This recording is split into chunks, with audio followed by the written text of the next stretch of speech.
зерттеудің тақырыбы негізгі өзегі тәуелсіздік және патриотизм. Ал зерттеудің негізгі себебі ұлттық идеямыз мәңгілік елінің тарихын түсіндіріп және насихаттауға өз үлесімді қосу. Осы тақырыпқа байланысты қазақ мемлекетінің даласында өмір сүрген түп тамырымыз сақ, ғұндар, түріктердің тарихымен танысып зерттеуде түркі халық үшін түнде ұйықтамадым, күндіз отырмадым, қызыл қанымды төктім, қара терімді ағыздым, кедей халықты бай қылдым, аз халықты көп қылдым, бәрін бейбіт қылдым деген күлтегеннің аманатымен танысып ерекше әсер. Ұлттық идеямыз мәңгілік елінің тарихын түсіндіріп және насихаттауға өз үлесімді қосу.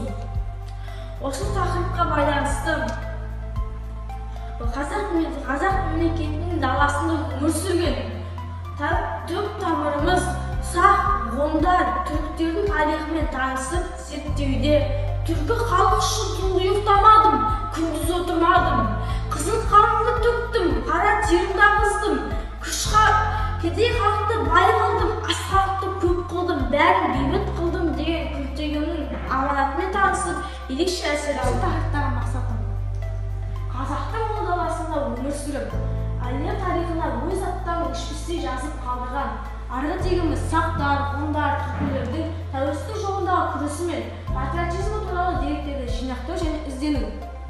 Тәуелсіздік рухымен үндес қазақ аттарын тереңнен зерттеу, қазақ мемлекетінің құрушы Керей мен Жәнібек бабаларымыздың ерен еңбектерін ұлықтап насихаттау. Тәуелсіздік мәңгілік ұғым жолындағы бабаларымыздың аманатына өз үлесімді